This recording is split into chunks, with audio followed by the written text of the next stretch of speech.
Major efforts to discredit Dr. King, 1965 through 1968. 1. Attempts to discredit Dr. King with churches. On February 1st, 1965, the Domestic Intelligence Division learned that Dr. King was scheduled to speak at the Davenport, Iowa Catholic Interracial Council's banquet and receive a Pacem in Terris award in memory of Pope John. Internal Security Section Chief Frederick Baumgardner observed, "It is shocking indeed that King continues to be honored by religious groups."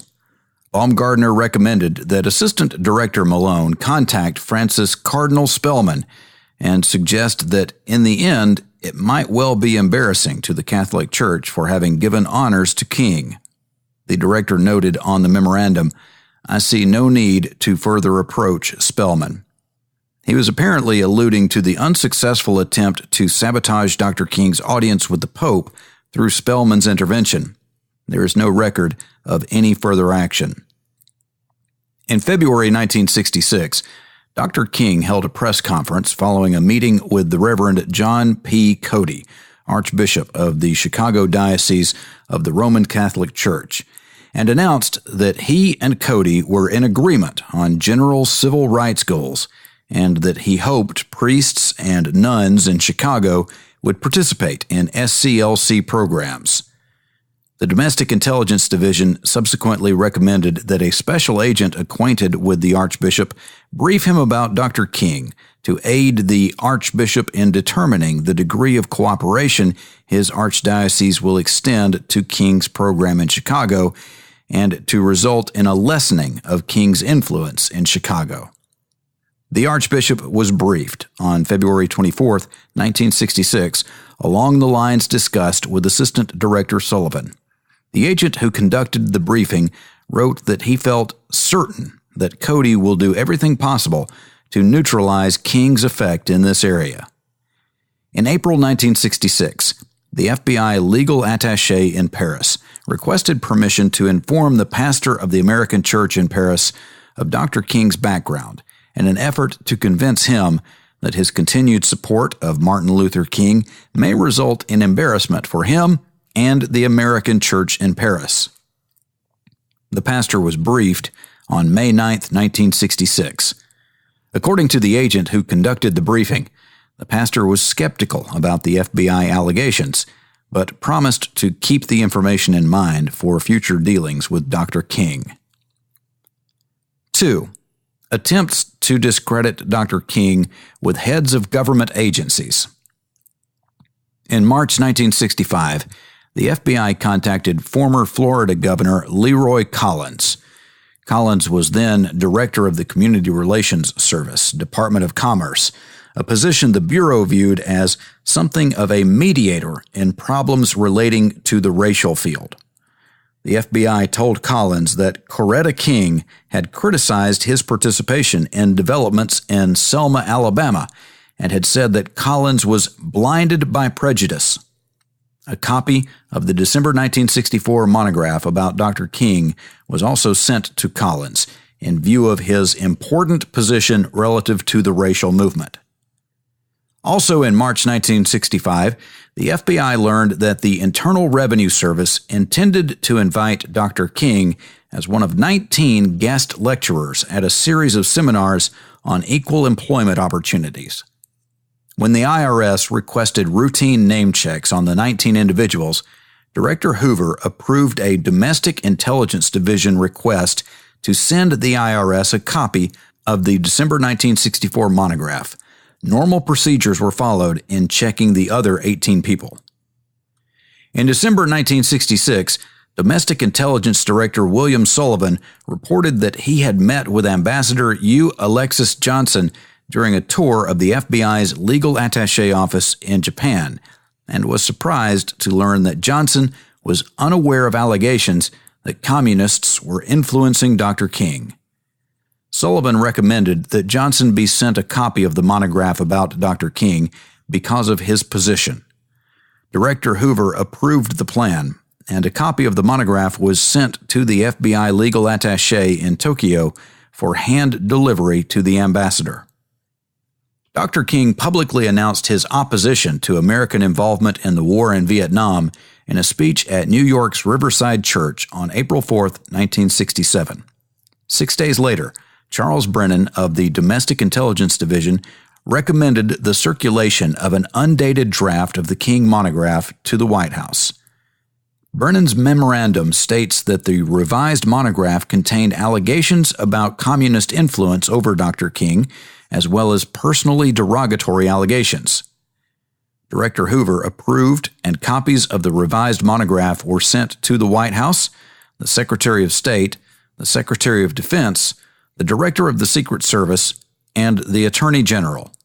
A copy was subsequently sent to the Commandant of the Marine Corps, who had been interested in King's activities in the civil rights movement, but recently had become quite concerned as to whether there are any subversive influences which have caused King to link the civil rights movement with the anti-Vietnam War movement.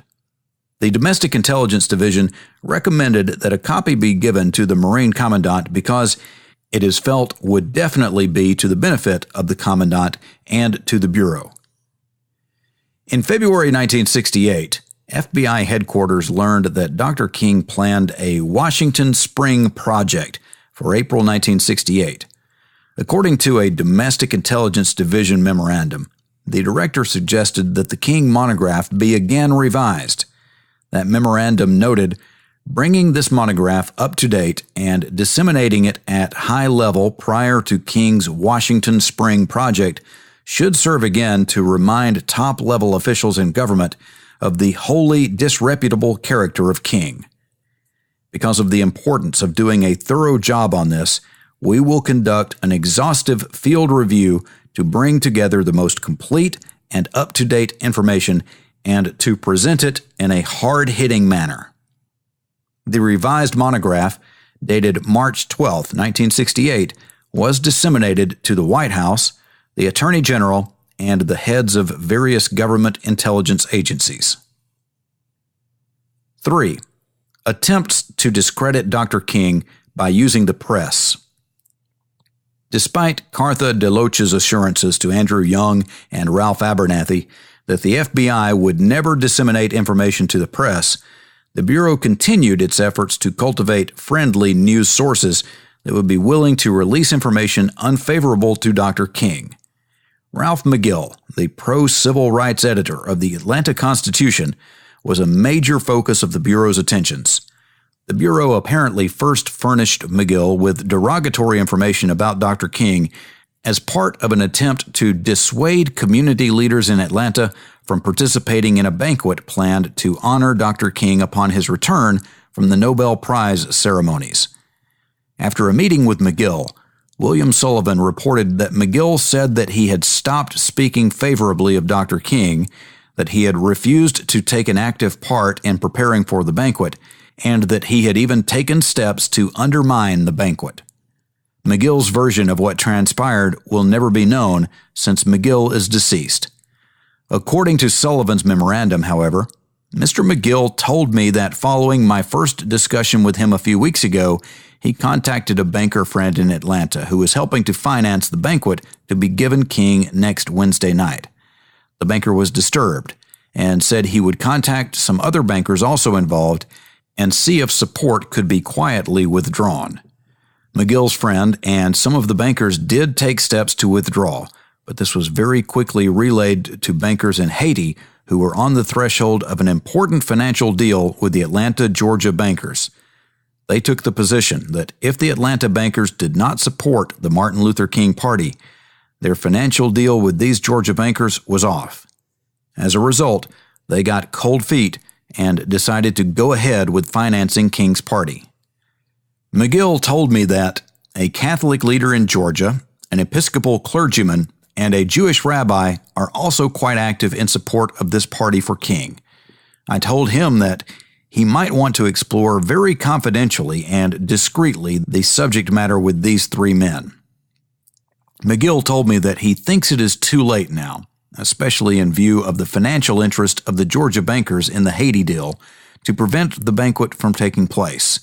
However, McGill said he would do what he could to encourage key people to limit their praise and support of King as much as possible. McGill also told me that he is taking steps through a Negro leader to get key Negro leaders to unite in opposition to King and to gradually force him out of the civil rights movement if at all possible. The FBI subsequently told the White House that McGill believes that the very best thing that could happen would be to have King step completely out of the civil rights movement and public life, for he feels that if this is not done, sooner or later, King will be publicly exposed. Mr. McGill believes that an exposure of King will do irreparable harm to the civil rights movement in which he, Mr. McGill, and others are so interested and have worked so hard for, and likewise, it will do injury to different citizens of the country who have been supporting King. In late May 1965, a reporter from United Press International requested the Bureau for information about Dr. King for use in a series of articles about the civil rights leader. The special agent in charge in Atlanta recommended that the Bureau give the reporter both public source and confidential information about Dr. King because the reporter is the UPI's authority in the South on the Negro movement, and his articles carry a great deal of influence, and the SAC did not believe that he would prepare anything flattering or favorable to King. The director approved a recommendation that the reporter be supplied with a public source document and with a short summation of allegations concerning communist influence over Dr. King to be used merely for orientation purposes. In October 1966, the Domestic Intelligence Division recommended that an article indicting King for his failure to take a stand on the Black Power issue and at the same time exposing the degree of communist influence on him be given to a newspaper contact friendly to the Bureau, such as the editor of U.S. News and World Report.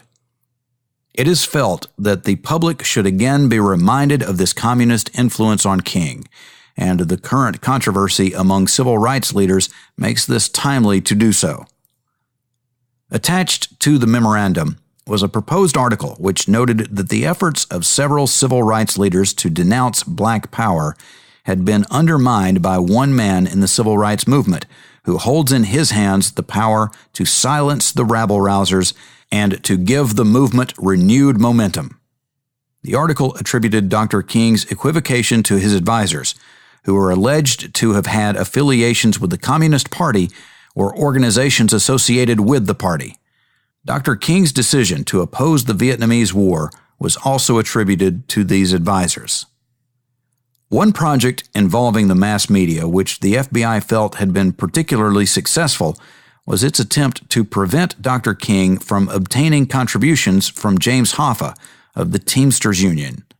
In October 1966, the FBI discovered that Dr. King planned to meet with Hoffa, but that Dr. King had wanted to avoid publicity because, in the words of the Bureau, disclosure of King's transparent attempt to blackmail Hoffa with the large Negro membership of Hoffa's union to solve the Southern Christian Leadership Conference's financial problems would cause an uproar among leaders of organizations having large Negro memberships, pointing out their own vulnerability to such a squeeze by any unscrupulous civil rights leader. This potential collusion between large labor unions and the civil rights movement could also react to the detriment of the Negro in that through large financial donations, an unscrupulous labor leader could subvert the legitimate claims and objectives of the civil rights movement to his own purposes. The Crime Records Division prepared an article for public release raising the question of who really gets squeezed when these two pythons get together. The Domestic Intelligence Division also recommended a Bureau official be designated now to alert friendly news media of the meeting once the meeting date is learned, so that arrangements can be made for appropriate press coverage of the planned meeting to expose and disrupt it. Director Hoover's OK appears below that recommendation. On discovering that the meeting was about to occur, the Crime Records Division notified a reporter for the New York Daily News and a national columnist. News photographers and wire services are also being alerted to give coverage. A Crime Records Division memorandum on the following day reported that, in view of publicity in the New York Daily News regarding this proposed meeting, King and his aides had decided that it would be unwise to meet with Hoffa. The Bureau then notified reporters that Dr. King was coming to Washington, D.C. The reporters cornered Dr. King as he came off the plane and quizzed him about the proposed meeting. The Crime Records Division reported these events to the director with the assessment that our counterintelligence aim to thwart King from receiving money from the Teamsters has been quite successful to date. Director Hoover initialed the memorandum reporting this news excellent. In March 1967, Director Hoover approved a recommendation by the Domestic Intelligence Division to furnish friendly reporters questions to ask Dr. King. The Intelligence Division believed that Dr. King would be particularly vulnerable to questions concerning his opposition to the war in Vietnam, and recommended that a reporter be selected to interview Dr. King, ostensibly to question King about his new book, but with the objective of bringing out the foreign policy aspects of Dr. King's philosophy. This could then be linked to show that King's current policies remarkably parallel communist efforts. This would cause extreme embarrassment to King. In October 1967, the Domestic Intelligence Division recommended that an editorial in a Negro magazine, which criticized Dr. King for his stance on the Vietnam War, be given to friendly news sources. The purpose of the dissemination was to publicize King as a traitor to his country and his race, and to reduce his income from a series of shows given by Harry Belafonte to earn funds for the SCLC.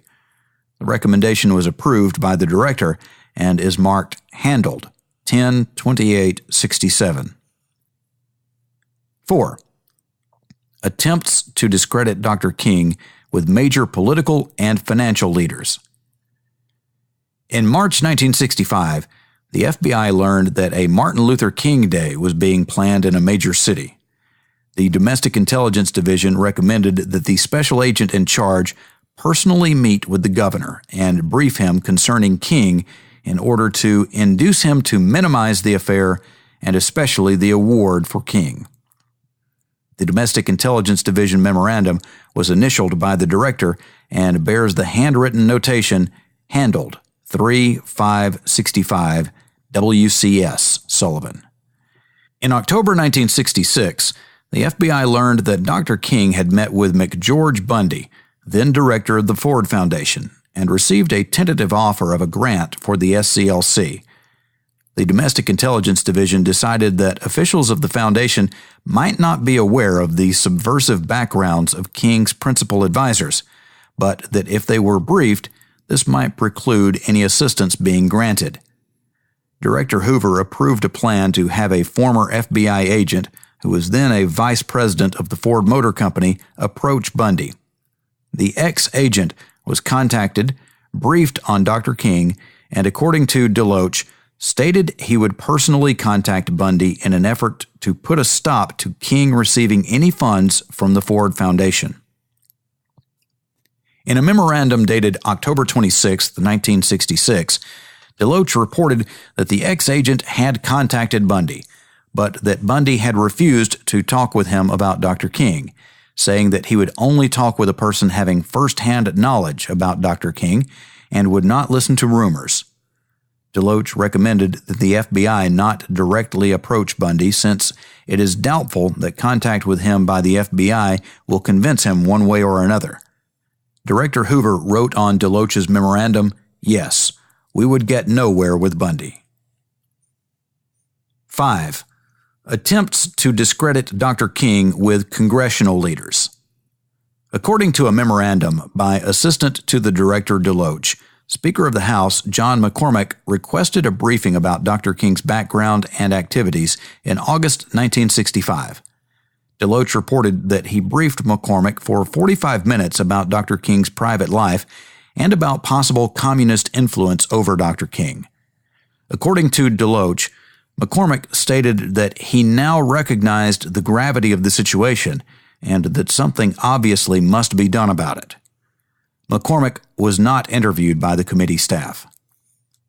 Not all congressional inquiries about Dr. King, however, were answered by the Bureau. For example, in January 1968, DeLoach reported that he had met with Senator Robert C. Byrd at the senator's request. DeLoach's memorandum of the meeting states that the senator expressed concern over Dr. King's plan for demonstrations in Washington, D.C. during the summer and said that it was time Dr. King met his Waterloo. DeLoach's memorandum states that Senator Byrd asked if the FBI would prepare a speech about Dr. King, which he could deliver on the floor of the Senate. DeLoach declined to provide any information that was not on the public record, although he did promise to keep the senator informed of new public source items. The committee staff did not interview Senator Byrd. B. COINTELPRO operations against Dr. King and his associates. The FBI elevated its activities against Dr. King and his associates to the status of formal counterintelligence programs, COINTELPRO, during this period.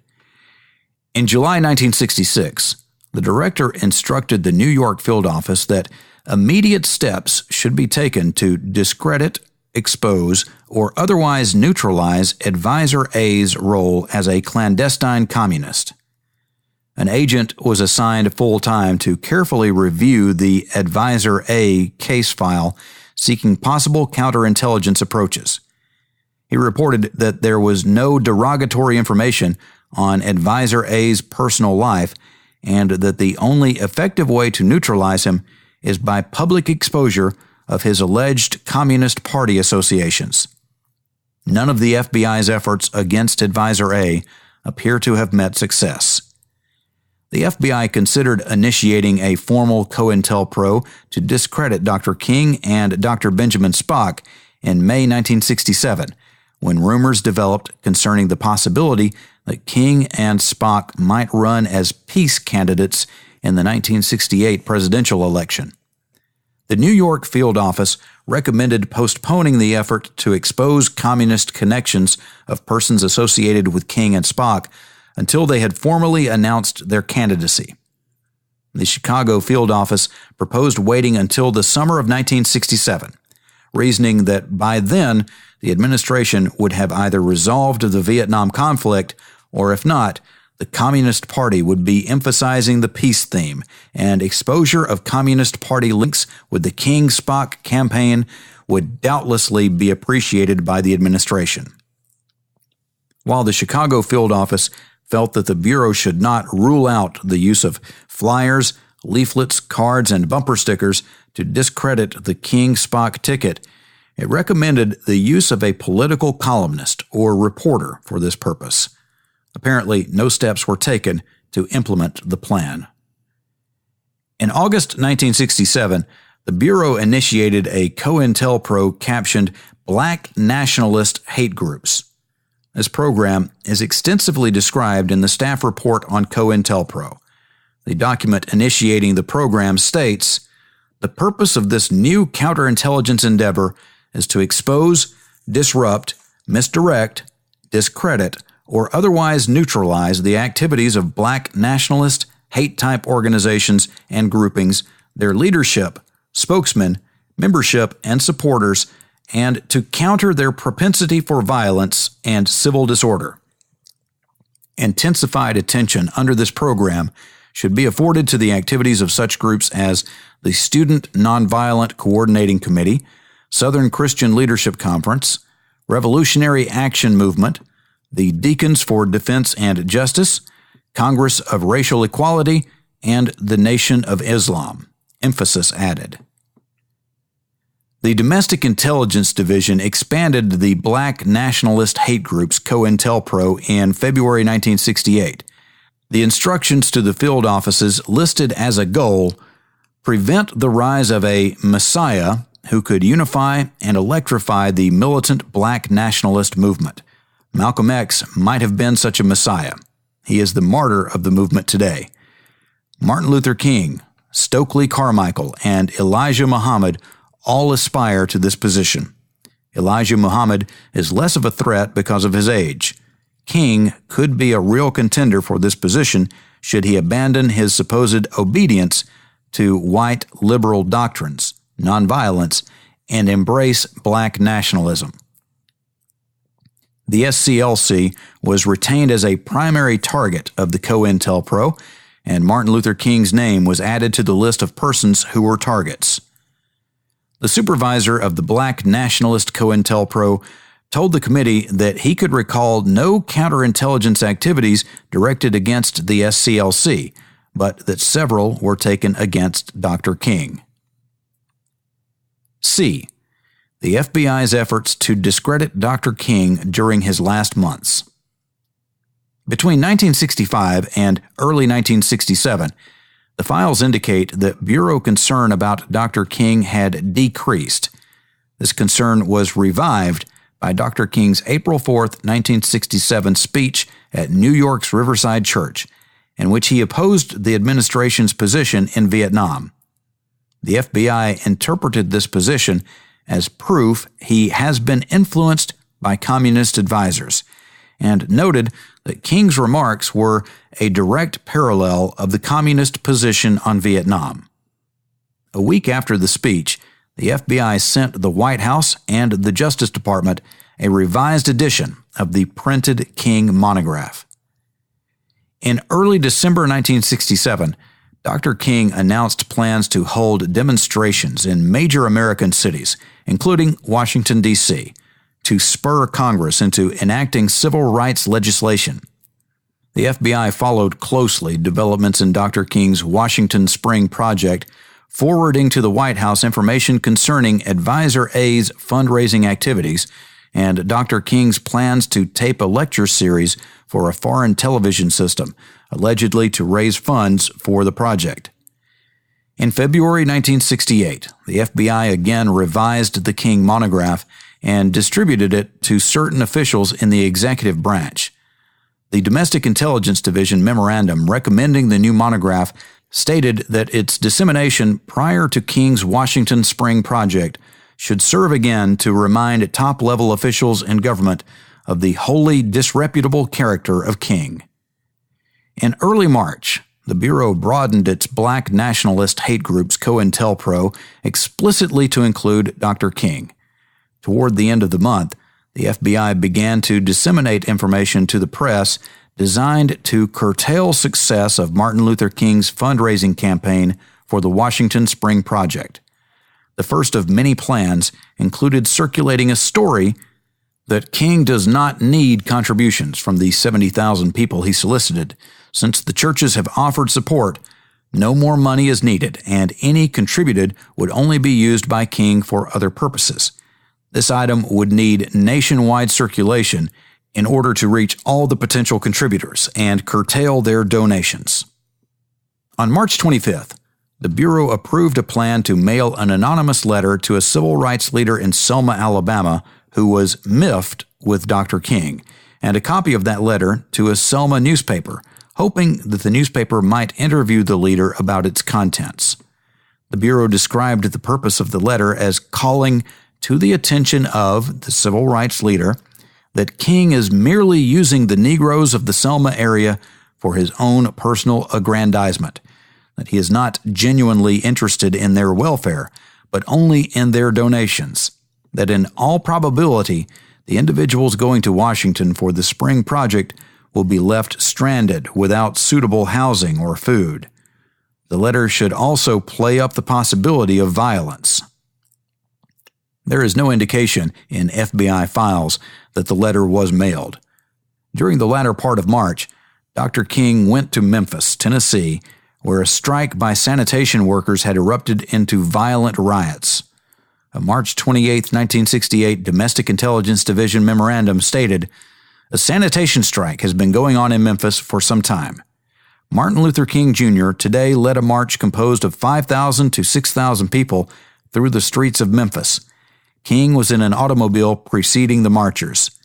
As the march developed, acts of violence and vandalism broke out, including the breaking of windows in stores and some looting." This clearly demonstrates that acts of so-called nonviolence advocated by King cannot be controlled. The same thing could happen in his planned massive civil disobedience for Washington in April. Action. Attached is a blind memorandum pointing out the above, which, if you approve, should be made available by Crime Records Division to cooperative news media sources. The memorandum carried Dr. Hoover's OK and the notation handled on 3/28/68. On March 29, 1968, the Domestic Intelligence Division recommended that the following article be furnished to a cooperative news source. Martin Luther King, during the sanitation workers' strike in Memphis, Tennessee, has urged Negroes to boycott downtown white merchants to achieve Negro demands. On 3/29/68, King led a march for the sanitation workers. Like Judas leading lambs to slaughter, King led the marchers to violence, and when the violence broke out, King disappeared.